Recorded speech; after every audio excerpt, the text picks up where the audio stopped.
दोस्तों आज मैं एक्सप्लेन करने वाला हूँ साल 2024 में आई adventure family film Arthur the King. Film की कहानी काफी बेहतरीन है जो कि आपको खुद से इमोशनली कनेक्ट कर लेगी और ये फिल्म आपको काफी पसंद आएगी, तो बने रहिए इस वीडियो के आखिर तक। फिल्म की शुरुआत में हमें दुनिया भर में होने वाली एडवेंचर रेसिंग वर्ल्ड चैंपियनशिप के बारे में बताया जाता है, जहाँ से ये चैंपियनशिप 2015 में कोस्टा रिका नाम की एक जगह पर हुई थी। और इस चैंपियनशिप में दुनिया भर के कई सारे पार्टिसिपेंट्स ने अपनी टीम के साथ कई सौ किलोमीटर के जंगल का सफर तय किया था, जहाँ पर इन सभी टीम के बीच में हमें हमारे मूवी के मेन कैरेक्टर माइकल को भी दिखाया जाता है। वो अपनी टीम को लेकर आगे बढ़ता है और अब ये लोग एक किनारे तक आ जाते हैं और यहाँ से इन्हें बोटिंग करके आगे जाना था। और माइकल रेडी में माइकल के साथ उसका साथी लियो बैठता है। वो माइकल से कहता है कि हमारी कॉन्ट्रेडर सिंह की टीम अभी तक हमसे आगे नहीं निकली है, हो सकता है वो कुछ गड़बड़ हो, लेकिन माइकल ने उसकी बात नहीं सुनी और टीम के मना करने के बाद भी वो आगे बढ़ता रहा। इसी वजह से ये लोग आगे जाकर कीचड़ में फंस गए और इनकी टीम हार गई। अब इनकी टीम यह बहुत बुरी थी, लेकिन माइकल हार मानने के लिए तैयार नहीं था, इसीलिए माइकल की टीम ने उसका साथ छोड़ दिया। और माइकल के साथी लियो ने उसका एक फोटो खींचकर इंटरनेट पर डाल दिया, जिसमें उसने बताया कि वो किस तरह से माइकल की वजह से यहाँ कीचड़ में फंस गए और कैसे ये लोग हार गए, और साथ ही वो फोटो बहुत वायरल हो जाता है। इसके बाद कहानी 3 साल आगे चली जाती है, जहाँ पर हमें सड़क पर एक कुत्ते को दिखाया जाता है। और ये कोई आवारा कुत्ता नहीं था, बल्कि ये यहाँ शहर की भीड़ में फंस गया था।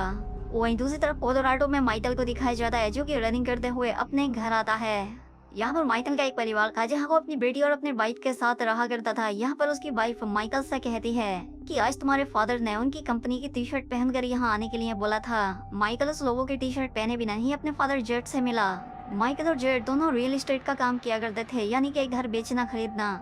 लेकिन असल में माइकल वहाँ से किसी भी आदमी को घर दिखाता ही नहीं था, बल्कि वो झूठे डिटेल भर दिया करता था। ये चीज माइकल के फादर को पता लग जाती है, जिस बात से वो बहुत गुस्सा होते हैं, जिस पर माइकल कहते हैं कि देखो मैं कोई सेल्समैन नहीं हूँ। उसके फादर कहते हैं कि जिंदगी में तुम्हें क्या बनना है ये सोचकर आगे बढ़ो, और फिलहाल बेटा तुम अपनी जिंदगी में कुछ नहीं कर रहे हो। जिस पर माइकल कहता है कि मैंने अपनी जिंदगी में बहुत सारी चीजें की हैं, लेकिन तुम ये नहीं समझ पाओगे। इसके बाद माइकल अपने घर आ जाता है और बहुत दुखी होता है। यहाँ पर माइकल की वाइफ हेलेन उससे बात करने लगती है, जिस पर माइकल अभी भी लियो के उस वायरल किए गए फोटो को लेकर परेशान था। वो अपनी वाइफ से कहता है कि मेरे फादर को अभी भी ऐसा लगता है कि उसमें मेरी गलती थी। जिस पर उसकी वाइफ कहती है कि देखो माइकल, उस हादसे को 3 साल बीत गए हैं, तुम्हें उससे आगे बढ़ जाना चाहिए। जिस पर माइकल कहता है कि नहीं, वो मेरी गलती नहीं थी। जिस पर उसकी वाइफ कहती है कि बेबी तुम बिल्कुल सही कह रहे हो, लेकिन तुम ये सारी बातें याद नहीं रख सकते। तुम सब कुछ भुलाकर फिर से खुद को साबित करो। तुम जाकर अपनी टीम बनाओ और अपने स्पॉन्सर्स को ढूंढो। ये बात सुनकर माइकल सोचने लगता है। अब अगले के दिन माइकल आकर अपने दोस्त चिक से मिलता है और इस बारे में बात करता है। चिक कहता है कि मैं पिछले साल क्लाइंबिंग के दौरान गिर गया था और मेरी नी में थोड़ी प्रॉब्लम थी, तो क्या तुम फिर भी मुझे अपनी टीम में लेना चाहते हो? माइकल कहता है कि हाँ बिल्कुल। चिक कहता है कि ठीक है, फिर स्पॉन्सर्स को ढूंढ लो। माइकल कहता है कि वो तो मैं ढूंढ ही लूंगा। अब अगले दिन माइकल अपने दोस्त टोनी के साथ एक बहुत बड़ी कंपनी में स्पॉन्सर ढूंढने के लिए जाता है। माइकल इस साल अच्छा परफॉर्म करने के सारे प्लान इन्हें बताता है। वो अपने पार्टनर चिक के बारे में भी इन्हें बताता है, जिस पर ये कंपनी वाले कहते हैं कि चिक तो तुमसे उम्र में काफी बड़ा है। माइकल कहता है कि यही तो बात है, उसका तजुर्बा भी मुझसे ज्यादा है और वो एक अच्छा साथी साबित हो सकता है। और हमारी दूसरी साथी ओलिव होगी। ओलिव हमें हवाई में 2 दिन पहले क्लाइंबिंग करती हुई नजर आती है, जिसमें उसके फादर मार्क उसे नीचे से सपोर्ट कर रहे थे। यहाँ पर माइकल आकर मार्क से मिलता है। मार्क पहले बहुत ही बेहतरीन क्लाइंबर हुआ करता था और ओलिव भी अपने फादर की तरह ही दुनिया भर में काफी फेमस थी। अब माइकल आकर ओलिव से रेस के बारे में पता करता है, जिस पर पहले तो ओलिव उससे मना कर देती है। माइकल कहता है कि मैं तुम्हें ऊपर चढ़ने में हरा सकता हूँ, जिस पर नीचे से मार्क कह रहा है कि अगर तुमने ओलिव को हरा दिया तो ओलिव तुम्हारे साथ मैच खेलने के लिए आ जाएगी। जिस पर ओलिव कहती है कि मैं तुम्हारे साथ कोई मैच नहीं करूंगी। इसलिए वो नीचे आ जाती है, लेकिन ओलिव के फादर मार्क उसे माइकल के साथ रेस में जाने के लिए मना लेते हैं और ये वजह हमें फिल्म में आगे पता चलेगी। अब ये बात सुनकर स्पॉन्सर्स उससे कहते हैं कि तुम्हें एक और आदमी की जरूरत होगी, तो तुम्हारा पुराना साथी लियो कैसा रहेगा, क्योंकि लियो के इंस्टाग्राम पर लाखों फॉलोअर हैं और उससे हमें काफी फायदा भी होगा। लेकिन माइकल इस चीज के लिए मना कर देता है। वो स्पॉन्सरशिप के लिए $1 लाख मांगता है, लेकिन वो उससे $50,000 के साथ लियो को ले जाने की शर्त रखते हैं। माइकल को गुस्सा आ जाता है। वो कहता है कि तुम यहाँ बैठकर रेस के बारे में कुछ नहीं समझ सकते और मैं बचपन से भाग रहा हूँ और तब से लेकर मुझे आज तक सभी ने कहा कि मैं भागने के लिए नहीं बना हूँ, लेकिन मैं फिर भी भागता रहा और मैंने डिसाइड कर लिया कि मैं दुनिया को गलत साबित करके रहूंगा और मैं एक दिन जरूर जीतूंगा, भले तुम मुझे स्पॉन्सर करो या ना करो, मैं तुम्हें भी गलत साबित करके दिखाऊंगा। जिसके बाद वो यहाँ से निकल जाता है। बाद में टोनी का दोस्त इन लोगों से कहता है कि फिलहाल हमारे पास कोई ऐसी टीम नहीं है और फिलहाल टोनी की टीम ही एक ऐसी है जो कि जीतने का दम रखती है, इसलिए स्पॉन्सर इस बारे में सोचते हैं। जिसके बाद टोनी बाहर आकर माइकल से मिलता है कहता है कि वो मान गए $50,000 के साथ, लेकिन तुम्हें लियो को अपनी टीम में लेना ही होगा। माइकल कहता है कि उन्होंने सिर्फ लियो को उसके फॉलोअर के लिए टीम में रखा है। वो कहता है कि हाँ। इसके बाद माइकल आकर लियो से मिलता है। वो यहाँ पर एड की शूटिंग कर रहा था। वो समझ जाता है कि माइकल यहाँ पर उसके लिए रेस की वजह से आया है। वो जानता था कि स्पॉन्सर्स के कहने पर ही वो यहाँ आया है और लियाम भी उन चीजों को मिस कर रहा था, इसीलिए वो रेस में जाने के लिए मान जाता है। इसके बाद उन सभी लोगों की ट्रेनिंग शुरू हो जाती है, जहाँ पर हमें वो सभी लोग सांता डोमिंगो शहर में अपने सामान को लेकर जाते हुए नजर आते हैं। और इसी शहर में हमें वो कुत्ता भी दिखाई देता है जो हमें फिल्म की शुरुआत में दिखा था। इस शहर में उसे इस शहर के आवारा कुत्तों ने बहुत घायल कर दिया था। वहीं दूसरी तरफ माइकल अपनी पूरी टीम को काफी रनिंग कराकर उन्हें अच्छे से ट्रेन कर रहा था। खैर मैच का दिन आ जाता है और सभी टीमें अपना जोर लगाने के लिए तैयार थीं और अब माइकल भी अपनी टीम के साथ खुश था। वहीं हमें दूसरी तरफ उस कुत्ते को दिखाया जाता है जो कि शहर की गलियों में घूम रहा था और वहाँ पर आवारा कुत्ते आकर उसे घायल करने लगते हैं। इसीलिए वो कुत्ता वहाँ से भागकर एक ट्रक में बैठ जाता है। जंगली कुत्ते उसके पीछे आते हैं, लेकिन वो कुत्ता सामान के साथ जंगल की तरफ निकल जाता है। दूसरी तरफ रेस की तैयारी शुरू हुई और माइकल ने अपनी टीम से बात की। माइकल कहता है कि देखो मैं खुद को साबित करने के लिए इस रेस में आया हूँ। हमारे सामने बहुत सारी कठिनाइयाँ आएंगी, लेकिन उन सबको हमें पीछे छोड़कर इस रेस को जीतना ही होगा। इसलिए मैं तुम्हारा साथ कभी नहीं छोड़ूंगा। यहाँ पर ओलिव कहती है कि मेरे फादर को कैंसर है, इसलिए मैं अपना हर एक पल उन्हीं के साथ बिताना चाहती थी। लेकिन मेरे फादर जब माइकल से मिले तो उन्होंने ही मुझे माइकल के साथ आने के लिए कन्विंस किया और इसीलिए मैं मान गई। अब ये बात सुनकर माइकल की टीम थोड़ी दुखी होती है और अब उसकी कुर्बानी बेकार न जाए, इसलिए उन्होंने किसी भी हाल में ये रेस जीतने का फैसला किया। अब रेस शुरू होती है और पहले दिन ये सभी टीम आगे बढ़ती हैं। माइकल ने यहाँ पर एक शॉर्टकट ढूंढ लिया था और वो जंगल में बाकी की टीम के अलग रास्ते से आगे बढ़ा। दूसरी तरफ माइकल की वाइफ हेलन भी अपनी बेटी रूबी के साथ रेस को देख रही थी और पहले दिन के ब्रेक में टीम धीरे धीरे अपने कैंप पर आई। अब माइकल ने आकर अपनी टीम की साइकिल और दूसरे सामान को लिया। अब यहाँ पर माइकल की नजर उस कुत्ते पर पड़ती है और वो कुत्ता भी माइकल को ही देख रहा था। यहाँ पर माइकल उस डॉगी को कुछ खाने के लिए देता है, लेकिन वो डॉगी अपने साथ हुए हादसों से बहुत डरा हुआ था। लेकिन माइकल ने उस डॉग को काफी अच्छे से संभाला है। अब इसके बाद इनकी टीम यहाँ से आगे बढ़ती है। माइकल अपनी टीम को जंगल के रास्ते से आगे बढ़ाता है और ये एक शॉर्टकट था। यहाँ आगे उन्हें एक पहाड़ मिला जिसमें माइकल को मैप से पता नहीं चला था, लेकिन फिर भी पूरी टीम क्लाइंबिंग में एक्सपर्ट थे, इसलिए ये लोग साइकिल को अपने साथ रखकर ऊपर चढ़ गए। वहीं वो कुत्ता भी दूसरी तरफ से इनका पीछा करते हुए आगे बढ़ रहा था और फिर माइकल की पूरी टीम पहाड़ी पर जाकर वहां से एक रस्सी से लटक कर आगे जाने के लिए पहुंची, जहां पर चिक रस्सी से लटक कर अपनी जगह पर पहुंच जाता है और इसी तरह से ये सभी लोग एक एक करके आगे जाने लगते हैं। अब ओलिव भी आगे जाती है, लेकिन वो अपनी चैन की वजह से बीच में ही फंस जाती है, जिसके बाद माइकल अपनी चैन के सहारे रस्सी से लटक कर आगे बढ़ता है। फिर माइकल अपनी चैन को खोल देता है और वो रस्सी पर लटक कर ओलिव के दूसरी तरफ आता है और फिर यहाँ पर माइकल किसी तरह से ओलिव को अपने साथ लटका कर दूसरी तरफ ले आता है और इस तरह से उसने ओलिव को बचा लिया। लेकिन फिर भी उन्हें शॉर्ट करके चलते काफी फायदा हुआ। अब वो दूसरे कैंप पर पहुंच गए थे, लेकिन वो अभी भी 11वें नंबर पर थे। अब एक बार फिर से माइकल अपनी टीम के साथ आगे बढ़ता है और वो खेतों को पार करके आगे जा रहे थे और यहाँ से रात तक चलकर ये लोग अपने अगले बेस तक पहुँच जाते हैं। यहाँ आकर ये लोग खाना बांटते हैं और अब ये लोग टॉप 5 की टीम में शामिल थे। यहाँ पर ये लोग 35 मिनट तक आराम करते हैं, जिसके बाद माइकल आकर इन्हें उठा लेता है। ये लोग फिर से अपनी रेस जारी करते हैं। अब यहाँ पर बारिश हो रही थी और माइकल फिर से एक शॉर्टकट से अपनी टीम के साथ आगे बढ़ा। यहाँ पर चिक का पैर उसके घुटने की प्रॉब्लम की वजह से थोड़ा दुख रहा था, इसलिए ये लोग यहाँ पर आराम करने लगते हैं और माइकल को अपने पीछे से वो डॉग भी दिखता है। अब माइकल उस कुत्ते को देखकर काफी हैरान था, क्योंकि ये लोग शॉर्टकट से आ रहे थे और वो कुत्ता पहाड़ी भी नहीं चढ़ सकता था। और अब ये लोग आगे बढ़ते हैं और वो कुत्ता भी इनके साथ ही था, जिसमें ये सभी लोग पूरी रात चल गए शॉर्टकट से जंगल के रास्ते से आगे बढ़े और वहां से लियो आगे बढ़कर भागकर सबको रास्ता दिखा रहा था। लेकिन एक जगह पर आकर लियो को उस कुत्ते ने रोका, वो उस पर काफी भौंक रहा था।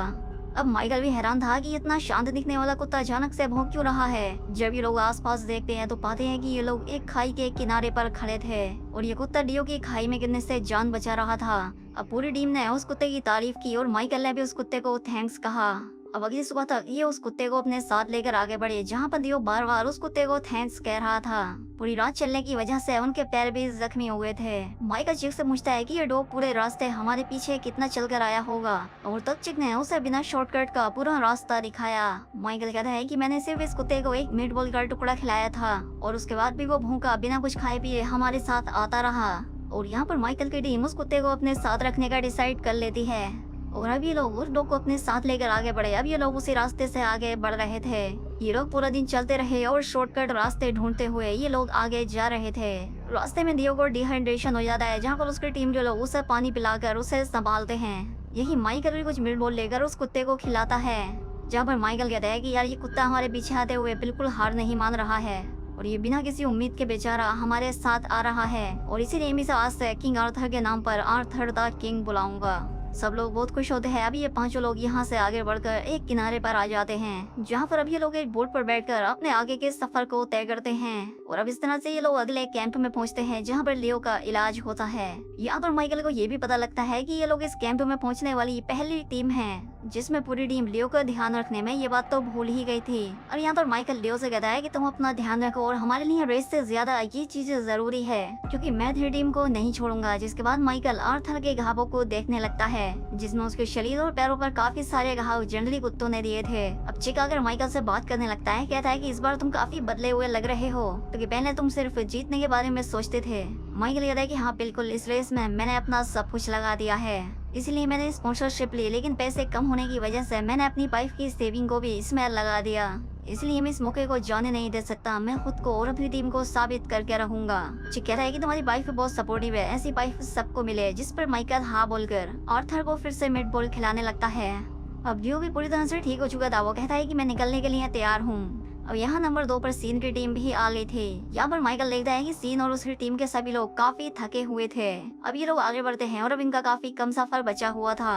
दूसरी तरफ हेलन भी देखती है कि माइकल को उनके सफर के दौरान एक कुत्ता मिला है और इस चीज के चलते माइकल को ऑनलाइन भी काफी पॉपुलैरिटी मिल रही थी।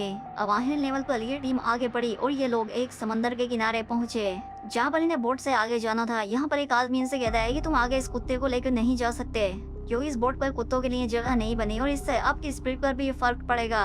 अब यहाँ पर सीन की टीम भी आ चुकी थी, जिस पर लियो माइकल से कहता है कि अब हमें निकलना चाहिए, क्योंकि सीन की टीम थकी हुई है, हम उन्हें आसानी से हरा देंगे।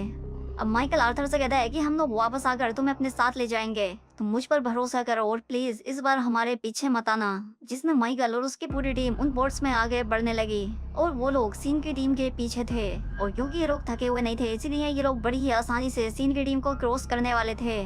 लेकिन आर्थर भौंकता हुआ उनके पीछे आ रहा था और फिर वो समंदर में कूद जाता है। ये देखकर माइकल रुक जाता है। वो लियो से कहता है कि आर्थर पानी में डूब जाएगा और मैं इस बार अपनी टीम के किसी मेंबर को नहीं छोड़ूंगा। इसके बाद माइकल और लियो दोनों आर्थर को लेने के लिए जाते हैं। आर्थर की हालत खराब हो गई थी, वो पानी में डूबने लगा था, लेकिन माइकल आर्थर को बचा लेता है। जिसके बाद वो उस कुत्ते को भी अपनी बोट पर लेकर आगे बढ़ते हैं, जिस वजह से बोट में ज्यादा जगह ना होने की वजह से आर्थर की बोट की स्पीड भी अब थोड़ी कम हो गई थी। ये सारी चीजें हेलन भी ऑनलाइन देख रही थी, जिसमें माइकल को आर्थर की वजह से ऑनलाइन काफी ज्यादा पॉपुलैरिटी मिल रही थी। अब सीन की टीम फिनिश लाइन पर पहुंच जाती है और वो लोग नंबर 1 पर आ जाते हैं। कुछ देर के बाद माइकल की टीम भी यहाँ जाती है और वो फिनिश लाइन पर नंबर 2 पर आते हैं, जिसमें ये भी काफी अच्छी बात थी। और अब माइकल और उसकी टीम बहुत खुश थे। माइकल भी बहुत खुश होता है, जिसके बाद वो फिर टीम के साथ सेल्फी लेता है। अब इसके बाद माइकल आर्थर को लेकर रेड के क्लिनिक पर आता है।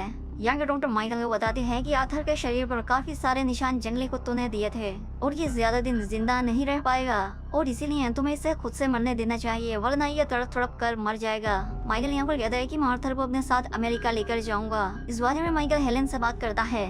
हेलन भी इस चीज की तैयारी कर रही थी। वो माइकल से कहती है कि हमें आर्थर की सपोर्ट के लिए दुनिया भर से पैसे मिल रहे थे।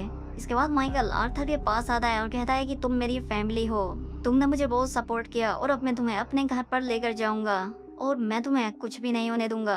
अब अगले दिन आर्थर माइकल को लेकर एयरपोर्ट पर आता है, तो वहाँ पर उसकी टीम के साथ रेस के सभी लोग आए थे। सभी लोग माइकल की तारीफ कर रहे थे। यहाँ पर सीन ने भी माइकल को सपोर्ट किया था।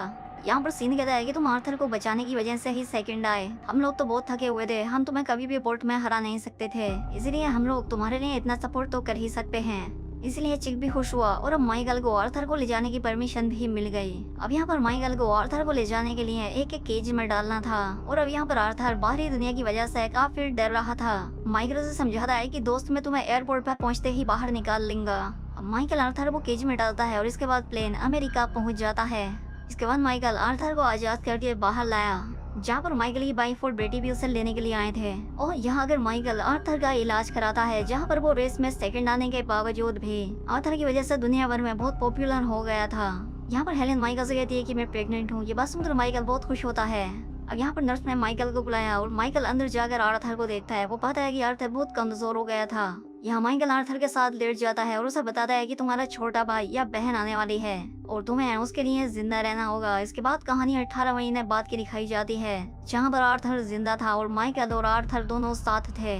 अब बाहर खेलने के बाद ये दोनों घर आते हैं, जहाँ पर माइकल का पूरा परिवार उसके साथ था। अब उसका नया बेटा भी हो चुका था और फिर हमें बताया गया कि आर्थर की बीमारी के बारे में दुनिया भर से आर्थर के लिए बहुत सारे पैसे आने लगे और जो पैसे बचे थे उससे दुनिया भर के बाकी कुत्तों की मदद की गई। माइकल की विनिंग फोटो में उसका प्यारा दोस्त आर्थर भी उसके साथ था। आखिर में हमें माइकल और आर्थर के फोटो देखने को मिलते हैं, जिसमें वो अमेरिका में अभी भी साथ रहते हैं। तो दोस्तों, आपको ये वीडियो कैसी लगी कमेंट करके जरूर बताएं। साथ ही वीडियो को लाइक और दोस्तों के साथ शेयर करें और चैनल पर पहली बार आए हैं तो ऐसी ही और वीडियो के लिए चैनल को सब्सक्राइब कर लें। मिलते हैं हमारी अगली शानदार वीडियो में।